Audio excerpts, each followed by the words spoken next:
Welcome to episode 39 of the Rugby Fixation. This week, I'm going to be discussing two major talking points. The big one, obviously, is the Wallabies squad. They've made a few changes to the side that's going to be taking on New Zealand and South Africa and Argentina in the Rugby Championship. A few things to get through first with, going to New Zealand and trying to get that Bledisloe Cup underway. Still trying to work out which cities that's going to feature in, but that's all looking quite promising to go ahead. I think the other, big talking point obviously is the players selected in the squad. I put something out on Twitter saying that I was going to be doing this recording. It was great to get so many people involved and talking about, different things happening in the squad. And there seems to be a nice buzz around Australian rugby at the moment. And I think it does help having won that French series. I'm very keen to see how these players stack up and how we might look going into the New Zealand competition. Of course, there was also the British and Irish Lions game against the Springboks over the weekend, and that was a great one as well. I stayed up for that, and I wouldn't say it was entirely worth staying up for. I could have got up the next morning and watched it, but it was still a great game. Plenty of big hits, plenty of, Russ getting shaken off, I think, as both sides sort of, for the Lions, built cohesion and tried to get some combinations going, and for the Springboks, rediscover that form that got them to that World Cup final and obviously winning it. So we'll quickly have a look through that. Luckily, they've actually gone through and got the teams out nice and early, which is great. So over the weekend, the Lions did win 22-17. It was one try apiece. Dan Bigger for the Lions ended up knocking over one extra penalty goal, and Andre Pollard for the Box missed one of his conversions. But otherwise, it was a pretty close match. The big talking point was that I guess South Africa were up 12-3 at halftime and looked quite dominant, but without really doing too much with the ball. They're a team that really built a lot of pressure off just being able to get penalties from other teams and capitalizing on their mistakes. And we even saw with the try they scored and with some of the tries that were disallowed, the big moments actually came kind of off errors, either on their side or the Lions side, and neither team really knowing how to react. So I do think it shows that the Springboks are quite a smart team and they know how to counter, they know how to react really well to things going on. But they didn't create enough opportunities for themselves, I don't think. Whereas the Lions creating a lot more opportunities with the continual aerial assault. They were doing a lot of kicks and trying to target some of the smaller players like Quagga Smith and Cheslin Colby, but they too didn't quite have the necessary, finishing skills to get those things done. Really well, encapsulated by the two missed penalties at the end of the first half, as well as the Robbie Henshaw break and then just sort of fumble and contact. So a few things I think both teams can really improve for coming into the next match. But I've been really confident from the start that South Africa would win that third test. I think they'll build in really nicely to this. So the fact that the Lions have won this first test is by no means doom and gloom for the Boks. But I do think, obviously, it does create that extra bit of pressure. And I think this is the kind of team that responds really well to pressure, especially, from media outsiders saying that they don't have a chance. It's that kind of pressure and that kind of mentality that I think really gets this sort of Springbok side going. So, we can cast aside all aspersions about the whole Rassie Erasmus's Jaco Johan, but at the end, I think he's doing a really good job to take the pressure off his players and get, a really good mindset going for these guys as they prepare to face a pretty similar team. The Lions have made a few changes. Maka Vunipola comes in at loosehead prop, moving Rory Sutherland to the bench. Connor Murray comes in starting at halfback with Ali Price moving to the bench. And we've also got Chris Harris coming into outside centre. So Elliot Daly goes to the bench in that case. So a few players missed out on their spots. Talupe Falatau's come in for Hamish Watson. Liam Williams lost his spot for Daly because he was on the bench previously. And there was another change. Should jump out at some point. No, it's not sticking out at the moment, but a pretty settled side. I'm glad to see it wasn't too many changes, nothing too drastic going on there. So I'm keen to see how they go. The Springboks probably made more changes just in terms of tactics. The big thing is they've got their best scrummaging front row on now to start. So Kitchoff and Malherbe have come in to start at loosehead and tight head respectively. The other big change in the forwards, Quagga Smith reverts to the bench. And we've got Jasper Wiese coming in at number 8. Quite an exciting player. Someone that, probably 6 months ago, not many people would have known outside of South Africa. So I think there'll be a lot of eyes on him to see how he acclimates to, test match rugby starting against, was arguably the hardest test match you can start against. But it is nice to see Quagga Smith retained on the bench, especially with Marco van Staden in and there as well. So They've gone for the 6-2 split, something that I think was talked about a fair bit before the series started. I think this tactic works really well for them, especially with two loosies like that, who realistically are both more in that open side mold, or that 7 role for Australians, where they're really good over the ball, good hits, plenty of speed. Quagga Smith probably wasn't utilised to his best position last time. I think this is going to be a really different performance from him, so I'm excited by that. Their backline remains the same, as it should. That is the best backline, I think. The only change, I guess, for the reserves when we get there, Trevor Inyakani, he's swapped from tight head. He was starting last week. He's now the loose head reserve, which is a big change, and probably shows a bit of the issue at depth with Oxen Shea injured. Vincent Koch comes in at tight head on the bench. Great player. They've got so much depth at tight head. It's ridiculous because this is even without Wilco Lowe getting a crack. So plenty of players that they could choose from. And then obviously because they've gone the 6-2 split, Elton Yanchis has dropped out of the team, which again, I think because he was primarily just covering the 10 position and Damien Falemsa can cover 10, it's not really a massive loss. I still think they could be in a bit of trouble if they injure one of their outside backs, but we'll see how they go. Obviously, they don't see it as a problem, and I'm sure they've got some sort of fail-safe that I haven't thought of. Let's get to the good stuff. Wallabies squad breakdown. So this squad is primarily just selected for the Bledisloe Cup games. It will lead into the Rugby Championship. I think the important thing to remember is this squad can still have names added to it once they recover from injuries, because I know there were a lot of players that were in contention but didn't quite recover in time. Much the same as those players on this list. One we'll get to in a little bit, who made this cut but won't actually be able to play in those first few matches. So that's going to be something that's definitely noteworthy. And I guess on top of that as well, when we look at the players involved here and the squads that they've chosen before, Dave Rennie named his squad for that French series, but we still saw the likes of Trevor Hosea training with the squad, even though he wasn't announced as a call-up. We still saw players jump into the squad when there were injuries to cover. So Cam Orr, Ere Simone, and I think there was someone else as well in the forwards that came in as cover just because we had, those injuries. We needed someone to replace them. So expect a little bit of shuffling with this. I don't think this is the finalised squad. I think the thing I like most about this squad is that he named the 42 players, and then within 6 hours, the biggest bombshell dropped with a different name added. So how about instead of sort of dancing around it, we'll cut through and have a look at all the different positions. I've just tried to go through and look at the players in probably their preferred position, or at least what I consider their preferred position. Obviously, if you disagree with these, feel free to get in touch and discuss if you think I've got them in the wrong spot. But this is mainly based off where they've played predominantly for the club level, but also where I think they could best benefit the Wallabies. So there are definitely a few options in here that could play a range of spots. Anyway, let's dive into the important players. Starting with our scrum, we've got the loose head props, number 1. This is such a good mix. I'll try and do a bit of a ranking, informal ranking as we go through. I'll change the systems. It might be a number, it might be a letter, but A+ for loose head props. How good is this? Slipper's the most experienced, forward rolling around at the moment in the front row. He's just got so much experience. He's awesome in the loose and tackling. He's great in the scrums, obviously, which is a massive boost. And he doesn't really show any signs of slowing down, despite being 32. We got the biggest young gun, must-have prop going around on the loose head side. I think we've also got that for the tight head, but Angus Bell's just come leaps and bounds, and I'm really excited to see how he goes and see if he makes the 23 when we've got our full contingent here. Obviously, adding to the experience, Scotty Seo hasn't had much of a chance this year, I think, because he's playing behind Slipper at Brumbies and he's been injured for the French series, but he still has a lot to offer. He's a big body, and I think he's someone that could be really useful just for those games that do get a bit niggly and are a bit tighter.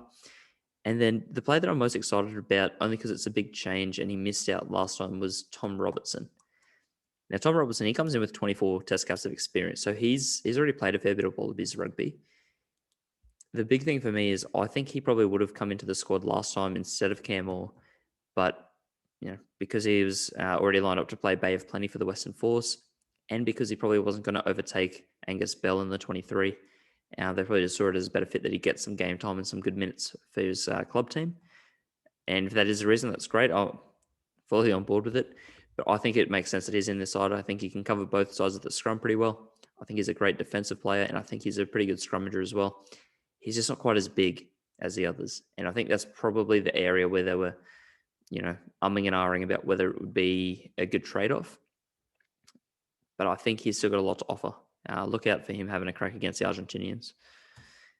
The hookers. Most talked about position, and not for good reason, really. We're still not sure of who is our best hooker. It definitely seems like BPA, but then there's that, I guess shadow hanging over the head saying that, well, he's going to France, so who's going to take over and who's going to be the next best hooker? So who's our 2 and 3 hooker at the moment? Because we need to have, options in line. And I'll look at the options here. I thought Faleti Kaitu had a great Super Rugby season, and I think he's got a lot of promise.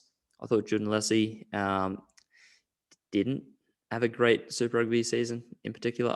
He managed to get through most of it uninjured.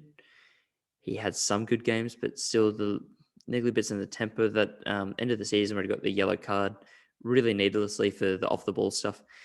I'm concerned about that. He's still young, so he can develop into that, but he's our most experienced hooker in the squad, which is quite alarming. And then Lockie Lonergan. He got 2 caps over the French series, and he's obviously the young gun. He's only 21. There's a lot of potential there for him. So I think we're all, holding out hope that he's going to be the next big thing. But he's fighting for a spot with Folau Fainga and Connell McInerney at the Brumbies. So it's hard to expect him to get, as much development as possible if he's not even guaranteed to start at his own club. But also on top of that, if he's sharing minutes with, 2 other players that have been in Wallabies contention. So issues here, we'll sort of cover this. There's a few questions that came up on Twitter that cover this a bit more. This is my rough area. I'm giving this sort of a 5 out of 10. I think I've already swapped from letters to numbers, sorry, but this is like your C. There's just no one in here that really jumps out and is even pushing for World 15 selection. There's no one that, is screaming must start.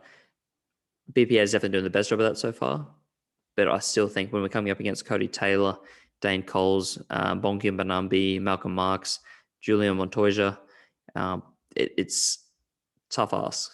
So we'll see how we go. Not writing them off, but this is an area where I'm keen to see the most development. Tight head prop. Interesting spot.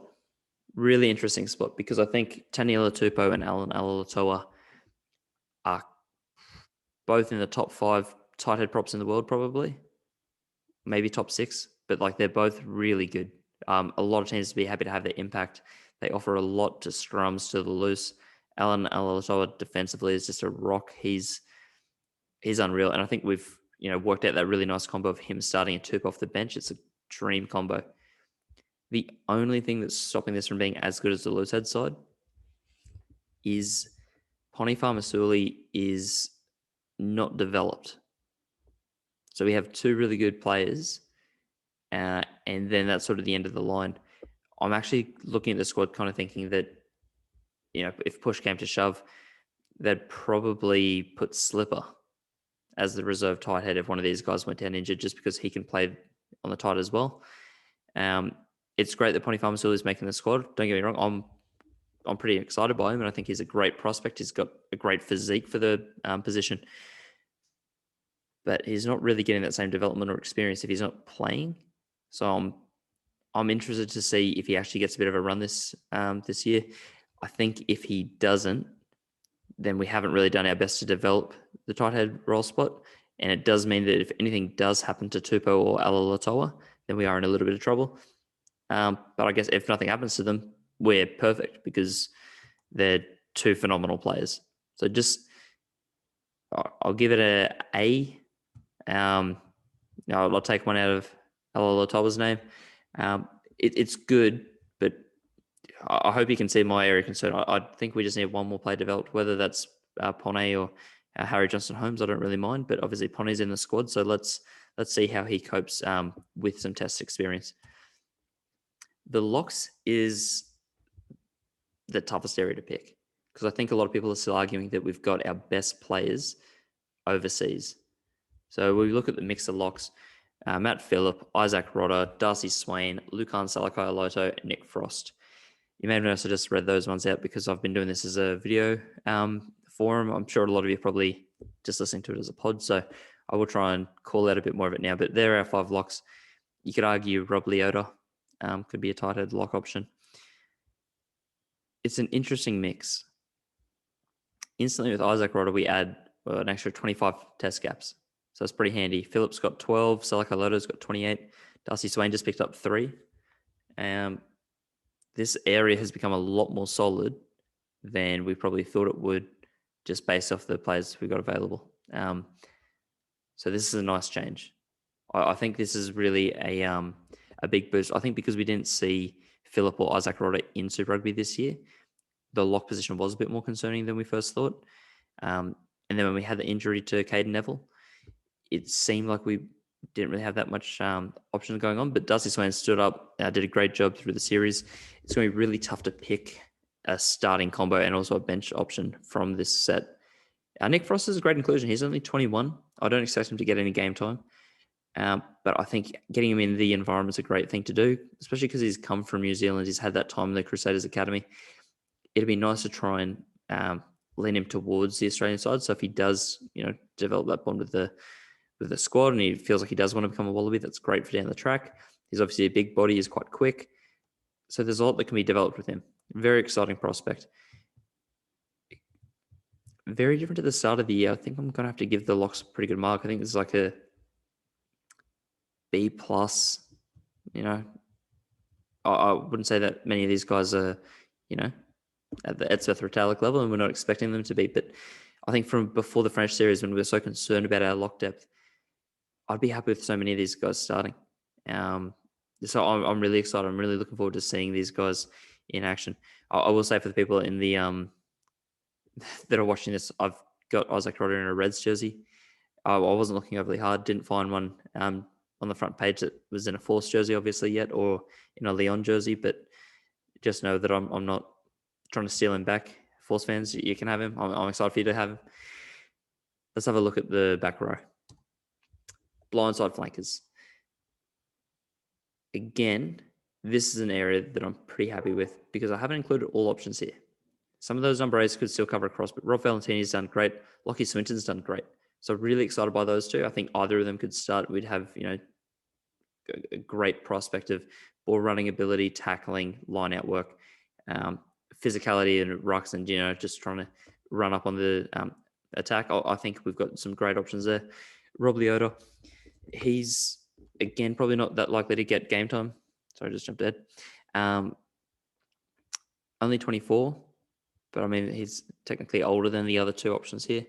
I do like that his squad involvements have made that he's going to stay around in Australian rugby because I think out of the Rebels, he was a bit of a bright spark. He did offer something a bit different. My concern, what I'd love to hear from, I guess, Rennie or some of the Wallaby squad members is where is he getting the most training? Is he being developed as a 6? Is he getting developed as a lock?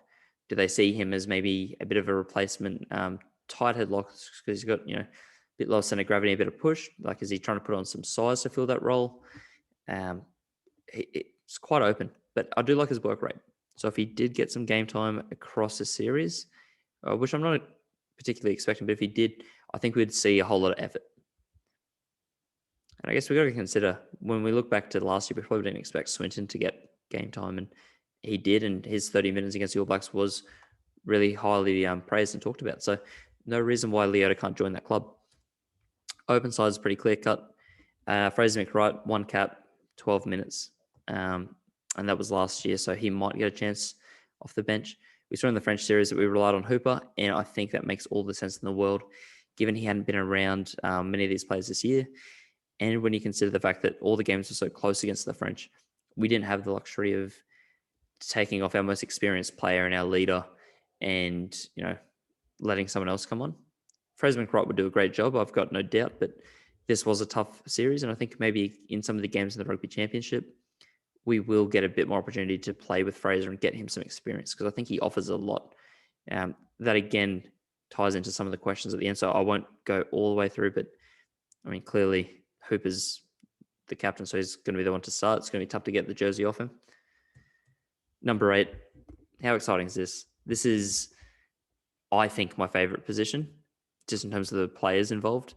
A little biased with Harry Wilson because he was on the podcast before. But outside of that, Issy Naisarani, what a wrecking ball. Like, what a great person to have come on and just cause havoc. I was really impressed with his games. He started well against France in the third game, but his impact on the bench in the first 2 was unreal. And is there a better representation of just what rugby should be than Pete Samu? Got the shirt tucked in, plays on the wing, scores some ridiculous tries, is awesome in attack, puts on some big hits. I mean, I know that it involved Lolesio having a standout game as well, but that game that they beat the Chiefs in New Zealand last year, how good was Samu? I think he scored 2 of the tries. Just an unreal performance. I love this lot. Like, this is such a good group of players to choose from, to the point that it's going to be so hard that not all 3 of them are in the 23, or at least it seems really unlikely they'll all be in the 23. But whoever misses out, it's just such a sign of the depth they've got, because this is 3 great options. So, I mean, there you have it. I don't think you'll catch me saying a bad word about these 3. I can say a bad word about some of these guys. Scrum halves. Good mix. I'm surprised we've got 4 scrum halves in here with only the 2 out-and-out fly halves. I would have thought we'd probably opt for another there, but great to have depth in this position as well. I realize I've gone off the whole marking scheme. I always thought it was going to be a bit hard to keep going.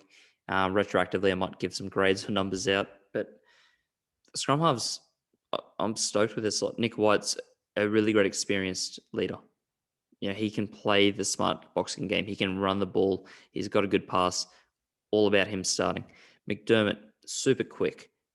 He reads the game better than most halfbacks. I think he's just got such an eye for space and for people on his, inside shoulder. He really finds gaps well for others. And Jake Gordon, he's got like the mix of both of them. And while he doesn't quite get to the same level of expertise as White or the darting game of McDermott, I think he's just an awesome option that realistically the first game did his, reputation a little bit of damage because it wasn't the smoothest performance, but he'd just come back from injury. He's a class operator. So 3 awesome options to choose from. Yeah, I wish I had Ando on here to talk about Ryan Lonergan, because he can probably do more justice than what I'll say. I think it's exciting that he's in there. I think, he's young, he's 23, he's got a great cannon of a boot.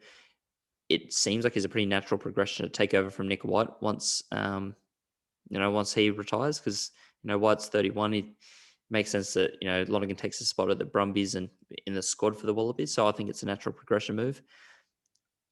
I don't think he's going to get any game time this year. And I do think it would be premature to give him game time this year. I think give him some more time for the Brumbies, let him develop there.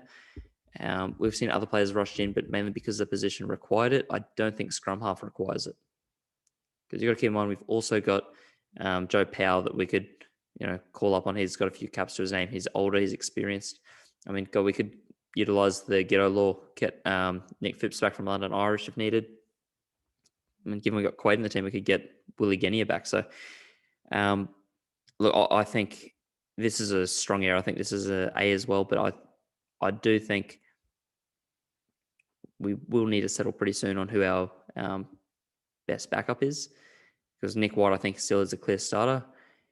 There's still a lot of debate around Gordon and McDermott. I'm keen to see how that unravels. And I think this, setup of games could really help try and answer that for us. Fly half. God, I hope people are watching, because this is what everyone wants to talk about, right? We got Quaid back in the mix. Don't know how well the photo is. Obviously, it's hard to find photos of him, in the recent game time. So I tried to find one Wallabies based. It's an exciting pick. It's smart from Rennie because firstly, it takes away from all the younger players. Like, this is a massive, talking point for the media. It takes the pressure off a lot of the other guys around. I guess it's the closest we'll get to that Rassie Erasmus move of, taking the heat off players with a Twitter tirade. But this is a really exciting mix. Noel Olesio came into his own with that French series. His kicking, 18 from 19 kicks, I think it was. Ridiculous numbers for a young player, and they're not all easy kicks. So I was stoked with that. James O'Connor is the best fly half in Australia when he's healthy. He's not healthy at the moment, so give him time to recover. Keen to see how he bounces back. And then Quaid, 33 is getting there. He's obviously still got skills. He was a great attacking player in his prime. I think he's still got probably a bit to offer in terms of the training sessions and helping Lolesio out. And by all accounts, he's still in contention. Like, no one's saying he can't play. But I do think that would be quite a bold call. And I don't see it happening. I think it really would come down to a few injuries, because I think, even though I've listed these three as the fly halves, I still think if Tamua's healthy, we'd probably play him there. And if Reece Hodges is healthy, I think we'd still play him there before QC. It might be interesting to see who's the priority 10 out of Hodge and Tamua. But for the time being, I don't see Quaid as getting any game time. But I'd be very happy to be proven wrong. I think there'd be a massive talking point. And I think he'd be really, really keen to try and prove everyone wrong that, he should have got more game time in the last 4 years under the Checker era. Inside centre, Tuamua, that we just mentioned before, 57 caps, is overtaken O'Connor as, I think, the fifth most capped player in the squad. So he provides a lot of experience, can play 10 or 12. Lalakai Feketi didn't get a cap, partially, I think, because Izzy Parisi wasn't there to get the cap with. I think that combination would have been good to see together. I'm excited to see him.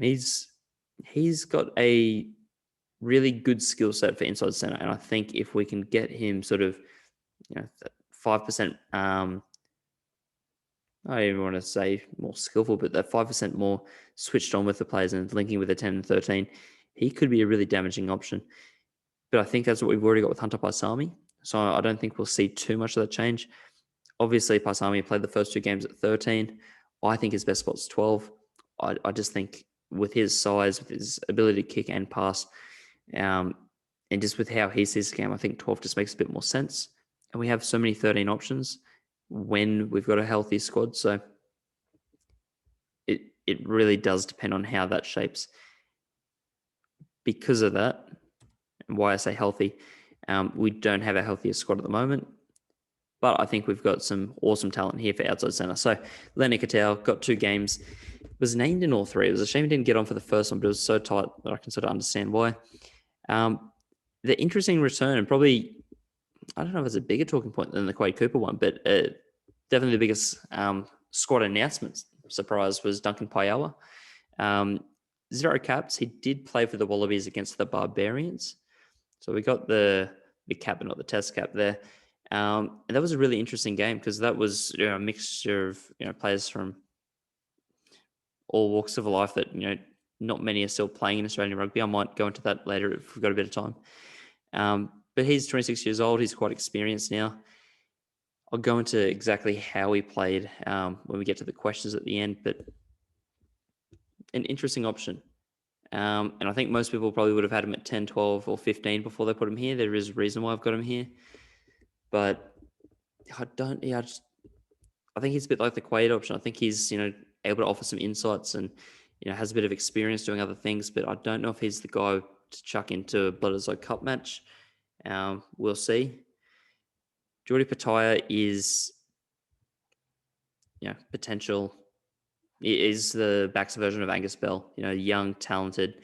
Everyone wants him because they can see that at his best, he could just be uncontrollable. And that's what we want. We want to see him like that. Unfortunately, myself included, we don't know what his best position is. He's played a lot of 13 for the Reds. He played 13 for the Wallabies before. He's played a lot of right wing for the Reds. He's played on the right wing for the Wallabies as well. He's played on the left wing for the Wallabies as well too, I think, actually. He's played, I think, all 3 positions in his first year of playing. And then, of course, the big talking point is, could he play fullback? There's a lot of options for this guy, and I want to see him solidify one spot. Whether that's outside centre, I'm not sure. I've put him in here just because of the lack of options. Personally, I like him on the right wing, but it seems like we've got a few wing options. I'd love to see him just nail one of those spots down, keep it for Wallabies and Reds level. But I do think that in our best 23, he's in there somewhere. Whether it's on the bench because he can cover a few spots, or whether it's starting at 13 or 14. Jordi Patea is one of our most talented players, so let's get him starting somewhere. Our wings, they're a pretty good mix. Not household names, not celebrity status wings. They're not going to be making as big a plays perhaps as frequently as a Caleb Clark or Sever Reese or a Will Jordan or definitely not a Colby, but really talented players here. Tom Wright didn't have his best game in the second French game, but really skillful player. I think Riz Gamewell could play fullback as well. We'll get into the fullback discussion because obviously that's been brought up a bit. Andrew Kellaway, again, smart rugby player. I think I said that in every pod I've done since seeing the first game. Reads the game well. And I think sometimes when it comes to, having someone with this ridiculous skill set, that's great, but they need to know what to do with it. And Kellaway, he knows what to do with it. He knows where to be and what to do and where he should be to help the players around him. So I think he's a really handy player to have in the squad. Andy Muirhead, 29 years old, so a bit older than all the rest of the guys here. So I don't know. I think I see him probably more in that Ryan Lonergan, Quade Cooper, Rob Leota role of also having the squad and high work rate, high energy, but probably not likely to get game time. Yeah. It's pretty cutthroat sport, so it is hard to, think that, they've got someone that's talented that isn't going to get some action, but that's, just how I see it at the moment. We've got some pretty other solid options in front. And best for last, Marika Corambetti. I mean, most experienced player. He was all of our source of attack in the first two games against France. Got the red card in the third one. And I thought that was doom and gloom because he was just so vital to our team, but he proved that that the team could still galvanize and they realized how big a loss he was. Interesting options here. I've skipped out on the grades. I want to give this area like a B. Corambetti bumps up a lot of that mark, but then I am concerned because Corambetti is going overseas. He's signed the deal to head to Japan. If we had Filippo Dungunu in this mix or Suliasi Vunivalu, a couple of my Reds boys, then, it does look a bit more formidable. It does look a bit stronger. We look like we've got some of the strike weapon options. I think if we lose Corambetti from this slot, we don't have the same sort of piercing attack that we probably need. I'd say then Kellaway is our best finisher. And, we just compare that to just the grunt work that Corambetti gets through. It's really hard to replace. So the tough act here is a bit similar to tight head prop. What are we doing to try and bounce back and, build our depth if something were to happen? And then fullback utility, Tom Banks, 14 caps there, Reece Hodge, 46 caps. I'm pretty happy with those two options. I thought Banks played really well. I think Hodge is a great fit back there if he's seen as the first choice. I think it suits his game a lot more than playing on the wing, just, speed-wise and aerial game, kicking. Plus, he's got some great defense. So there's a lot of complaints about fullback. I think the reason for that being that none of these guys are as freakish as Israel Folau. I don't think anyone is. So they are a little bit disappointed that we don't have a fullback that's, just creating tries out of nowhere like him. And then the other thing is Kurtley Beale also played a bit back there. And what I'd say about Kurtley Beale is he's quite a hot and cold player. So because people have seen him at his absolute best, they know what could happen at fullback. And I think we're seeing these two options and seeing at the moment they haven't given us that best Kurtley Beale performance. But at the same time, they're probably doing just as well as Kurtley Beale averagely does and probably better than his bad game. So I think the fullback option is interesting. I think they probably need to be cut a little bit of slack because I think they're, solid options to work with. That was a lot. Need to process a lot of that because as I talk myself through all the positions, I think I've put together something up on the screen. I might try and put that up on Twitter as well for people that are just listening. But I put up my preferred 15 with a bench, and I also put up the most capped 15 and the least capped 15 that we could choose from our squad. The good thing I'll say with those, just in case you listen to this and you don't want to find it on Twitter, the most capped 15 has nearly 50 more caps than it did after that French series, so that's great. Right? Because it means all those players that were getting game time, they've just added to that. It also means like some other players, get a nice boost, like because we could put Quade Cooper in there. He's technically more capped than all of our other fly half options, so that's a nice change. Isaac Rodder, we could chuck him in there. He's more capped than all of our other lock options outside of the Salako Loto. So there's a nice change there. And the other nice thing is our least cap 15 is now a lot more capped as well. We've got rid of Michael Wells, and we've replaced him with Pete Samu. There's a 10 cap difference right there. But we've also got more caps to some of our least experienced players like Bell, Swinton, Valentini, Lolosio, Tom Wright, Andrew Kellaway. We're building a bit more depth, so this is nice. For the team that I'd like to see for the first game, even as I typed it, I've been looking at it for ages. There's still probably a few spots that I'm not 100% set on or that I'd change. But if you haven't already been looking at it for the last 2 minutes, the team would be James Slipper, Brendan Pangaromosa, and Tani Latupo. And see, look, even as I'm saying that, I'm realizing I want Alatoa there and not Tupo. So that can all change. So let's say Slipper, BPA, and Alatoa starting. Rodder and Salakai Loto are one of our most experienced locks out there.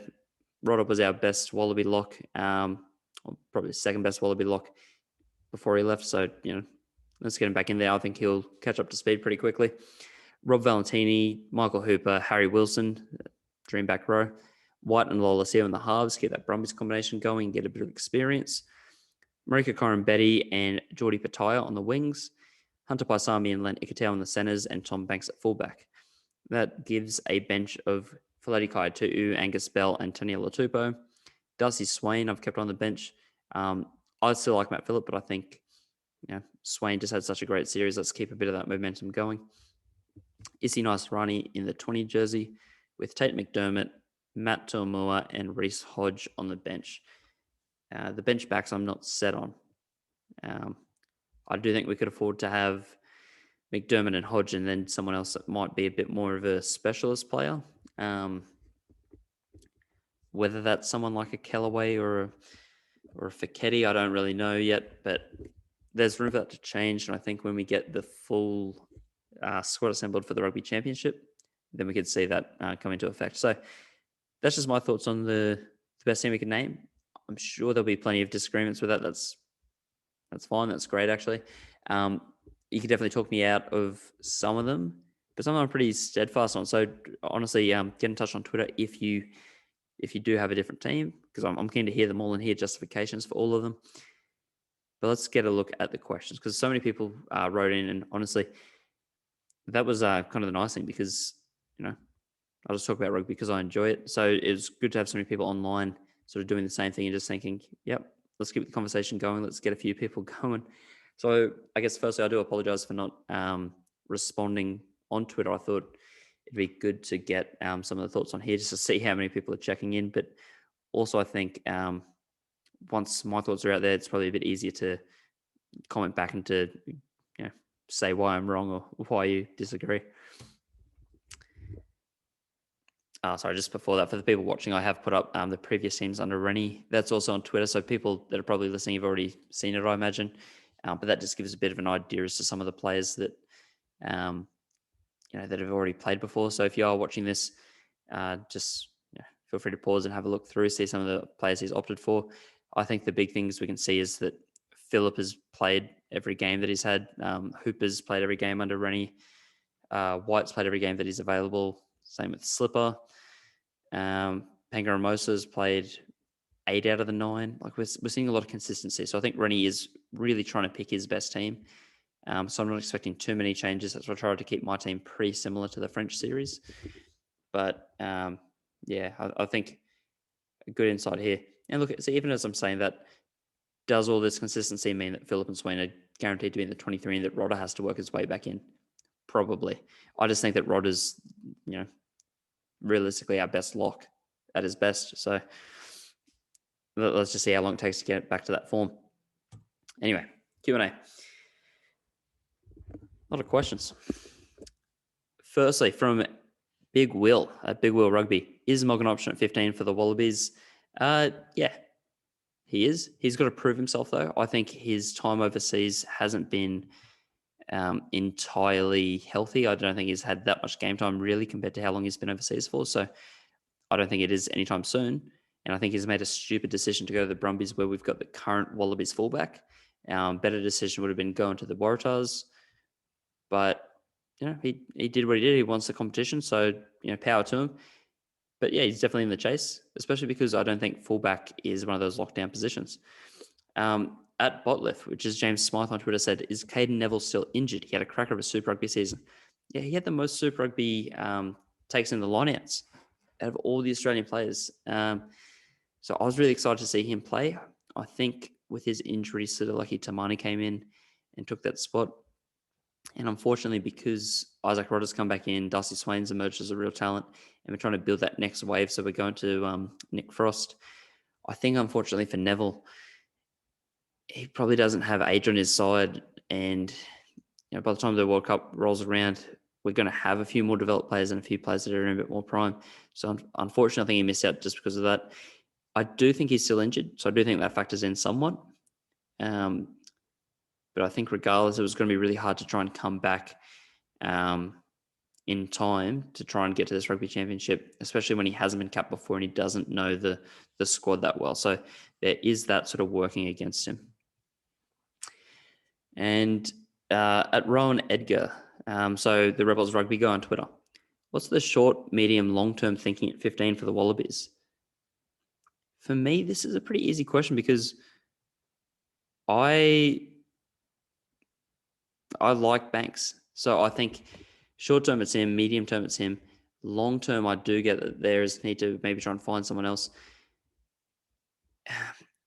I think the main options that are listed in camp from Rowan, Geordie Pataya, Tom Wright, and Suli Vunivalu as outside options to be the fullback. And I think from them, again, if I could go back to the Mogg decision to go to the Brumbies, I think it's going to be very hard for Tom Wright to play fullback when Banks has cemented himself as the fullback at the Brumbies. So I think he stays on the wing, and I think that's a good spot for him. I think Geordie Pataya is the best fit for that. And I guess the obvious thing there is Bryce Hegarty's left the Reds to go to Leicester. So he's obviously going to vacate that fullback role. Jock Campbell could take it, but at the same time, he played a bit on the wing. So Geordie Pataya might take the fullback role and can really develop that as a position of his own. So I guess long-term for that different option, Geordie Pataya. But short and medium term, I've already said Banks and Hodge, I'm more than happy with. Big Will gets in touch again. And I like this one. It says, in a shit mood about Cooper's making the squad, I feel like Rennie should have picked Harrison before the French test and he should have been in the squad because we all know there was another chance. We all know there was a chance that another 10 would be needed. Now, this is more the fact that Quaid's in the squad only because Will Harrison is in New South Wales and can't travel to Queensland and then travel to New Zealand. And I feel you because he should have been in the squad. But I also think, what with hindsight, I can't really be mad that Quaid's in there because there are no other 10s rolling around. I guess the exception might be Carter Gordon. But, it's very different picking Carter Gordon to Will Harrison. Will Harrison's played at least 2 seasons of Super Rugby now. Carter Gordon's played, 2 full games? So, yeah, as much as Carter Gordon I see as a great future prospect, definitely if there's a test tomorrow, I'd pick Quaid over him 100%. He's older, he's experienced. He's been in that position before and he's still in great shape. So I'm not as pissed off as you are about it, but at the same time, I do get the concern because Will Harrison should be there. It's a real shame that, because of the situation, he can't be. 5th question in. This one comes from Jason Sherman, and there's another one from Jason Sherman as well. So I'm glad.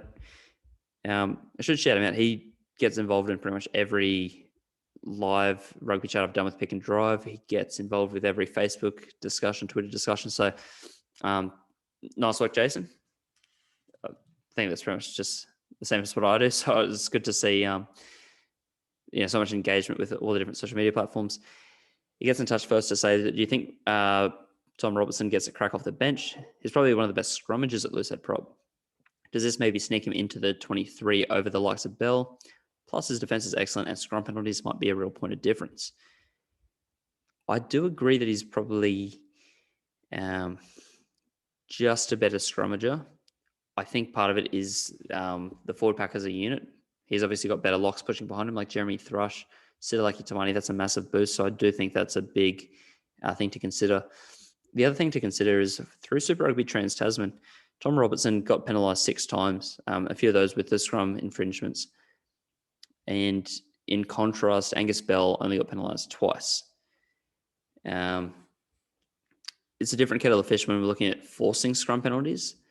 But again, I think when we look at the two of them, while Tom Robertson is more experienced, he's played on both sides, he has been in, a lot more scrums. I do think it's important to consider the whole forward unit. And this is where the Tars fell so desperately short, in that they didn't have proper locks pushing, or at least, quality locks like the Force had. So I'd take it with a bit of a grain of salt. I don't think he pushes out Bell. I think Bell's still the reserve loosehead. And I think he's still got a bit of work to push out Scott Sear. But he's a great cover option. And Tom Robertson and Harry Johnson-Holmes are those two players that I think they're the kind of guys you want as your squad prop, because they can cover both sides and do a really good job at both. So I'm not casting Robertson out yet, but I think I wouldn't be replacing him or putting him in the best 23 just yet. Nelson Dale from Draft Rugby and at Nelson H. Dale. Again, he's everywhere on Twitter. If you've got a Twitter account and you've followed anything rugby, you've seen Nelson before. So stoked that he's getting in touch as well. I think Harry did as well, his brother. So they're both all over Twitter. Make sure you're following the two of them. Nelson asks, how long will it take to get Karevi back in the squad? Admittedly, I didn't read the full article by Christy Doran. Obviously, he's made the Olympics bid and he's an absolute freak. He's someone that I think is a superstar player, the best attacking centre in the game at the moment, and someone who would be a instant walk into the Wallabies. But all the buzz seems to be about, how the Sevens series could be the last time he represents gold, the money he's trying to make for his family and, what he's trying to do over in Japan. So I do hope there's some sort of loophole that can be made that grants him access to play. Because realistically, if it's just a question of coming up with a, variation of the ghetto law that allows him, we should be bending that ASAP to get him in. If it comes down to the choice between him and Paiawa, I'm keen to see what Paiawa does, but, it's Karevi 100% of the time. So I'm keen to see what happens in the future with that relaxing of the laws and how we go about trying to get some of those players back from Japan. At Cactus Back got in touch and said, we saw BPA Lonergan Yalesi against French. Thoughts on how they went and who could be 2 when BPA leaves. He also said the best centre combo at the moment, and how do you think Pattaya and Paiawa will be used? And it ties in with that, why do our best centres have cool P names? So we got Paisami, Pattaya, Parisi. Yeah, it's a good point. And we could nearly name a whole backline with cool P names if we chuck in.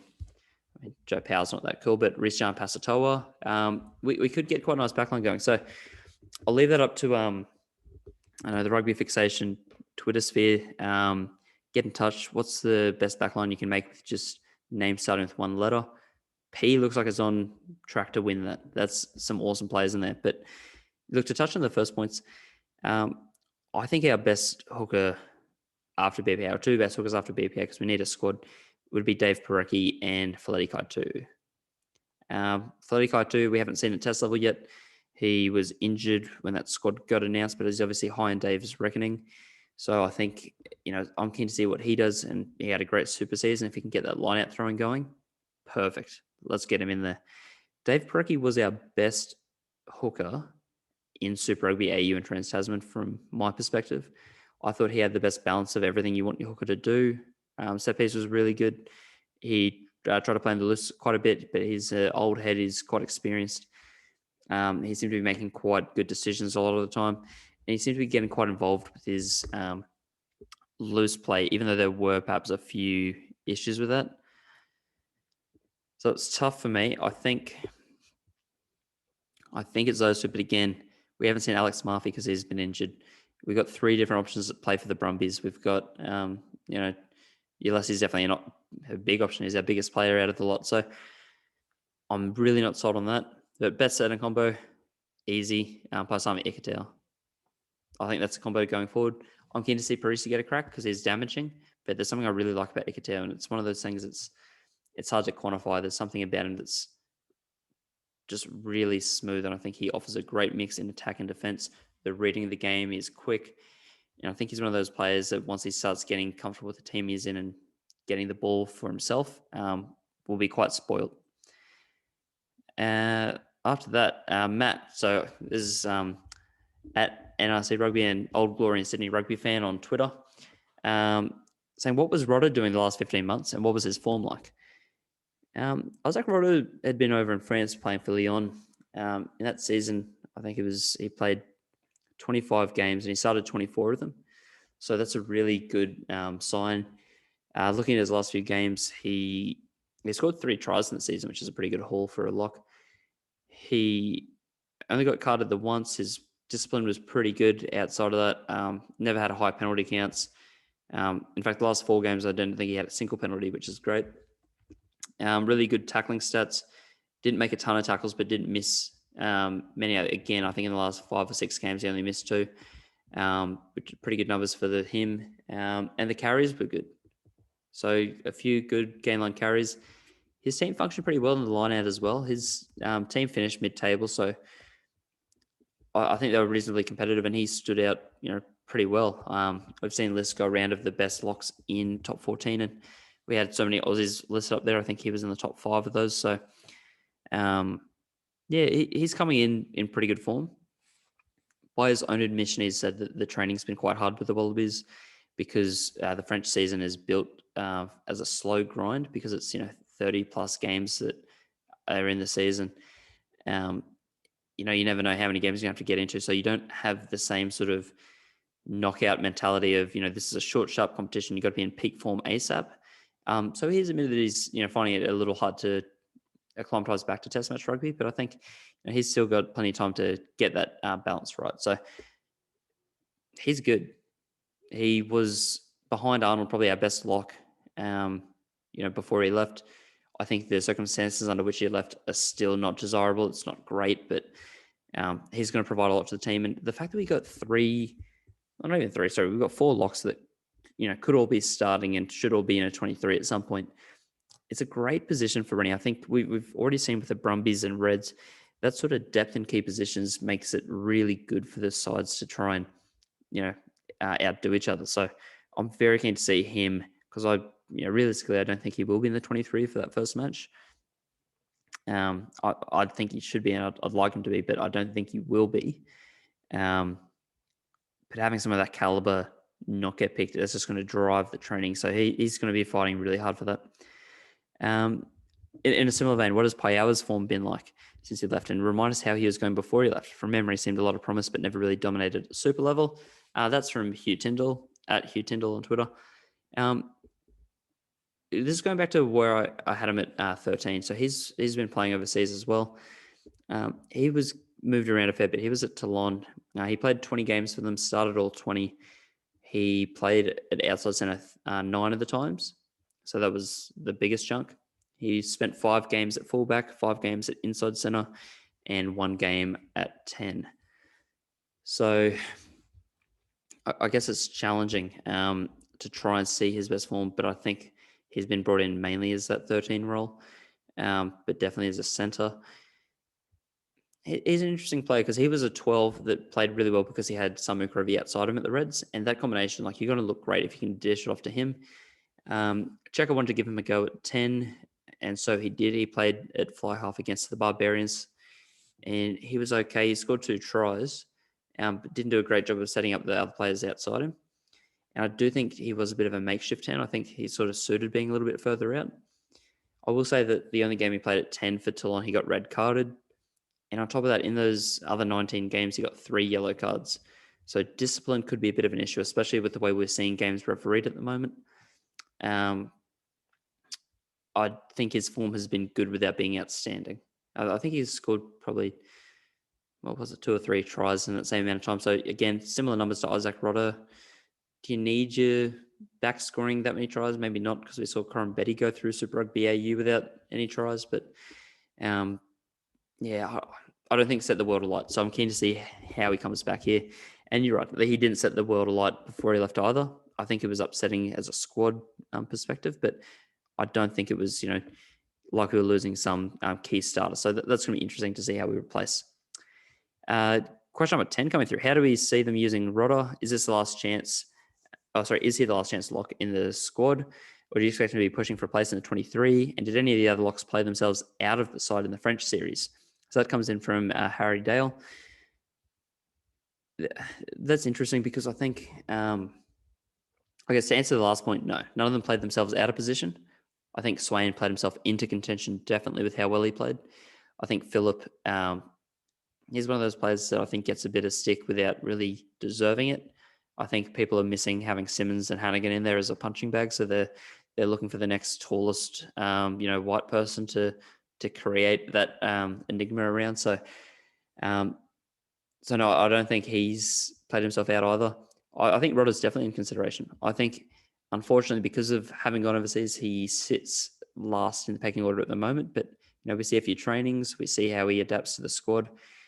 I don't think there's any reason why he wouldn't be in that 23, at least in the second game. And if I had my way, he'd be starting in the first game. I think he just offers a lot, and I don't think you lose that that edge or that skill set just by playing over in France or just by having a different comp. I think we could use that extra bit of physicality, which is something he's admitted to having worked on. So, I hope that answers it.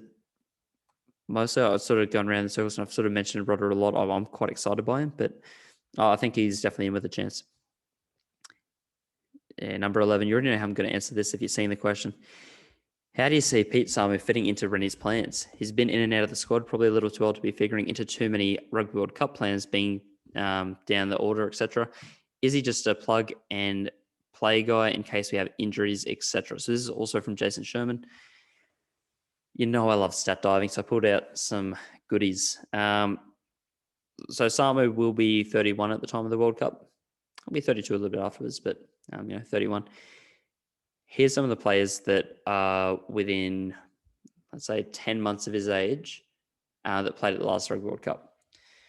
Peter O'Mahony, John Barclay, Ryan Wilson, Sergio Parise, Francois Lowe, Dwayne Vermeulen, Louis Picamol, Wenceslas Lorette, Justin Tipieric, Aaron Shingler, Michael Leach, Lapis Labascagni, Hendrik Tui, Kieran Reid, Matt Todd, Manuel Leguizamon, Ryan Wilson, David Pocock.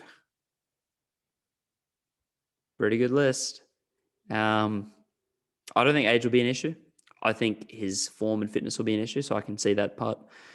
But, you heard me talk about the number 8s before. I love them.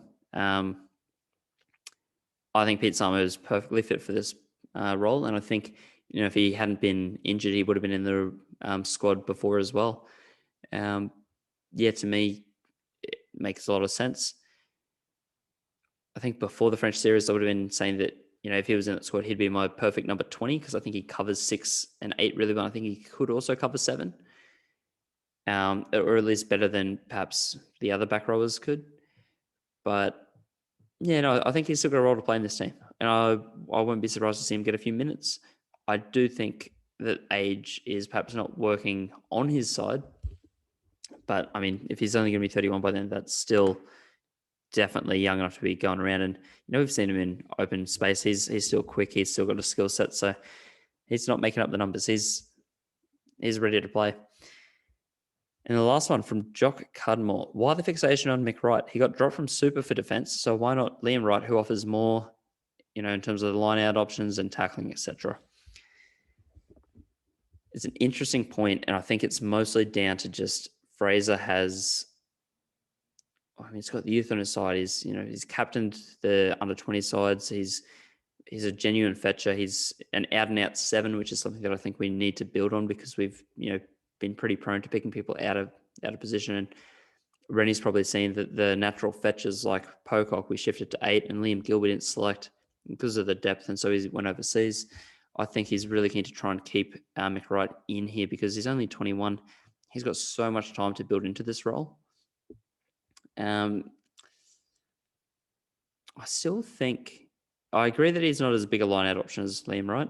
I think his tackling's still pretty good. I get that he had a few misreads at the start of the Trans-Tasman comp. This was his biggest induction into the New Zealand competition. He hasn't played that many New Zealand sides at Super Rugby level yet. So he is going to develop and work his way into that. My goal for him, I guess, would be seeing him get some development. In saying all of that, I think Liam Wright should be in the squad. I won't say who at the expense of, but not McWright. I think they should both be in there. And it's not just Resbos. I think Liam Wright does offer a lot. I think he does make a pretty good bench option because he could cover the open side as well. But yeah, no, I think Mick Wright's definitely earned a spot in there. I think he was the best open side in Super Rugby this year. So it makes sense to keep him going. Had we seen more of Liam Wright, had he not had that time off injured, we probably would have seen him in the squad. But I think this is a good chance for him to, get back to his roots at East Rugby, get some good performances in there, and should an injury occur, he'll be ready to jump up and take a spot. So, I'm keen to see that.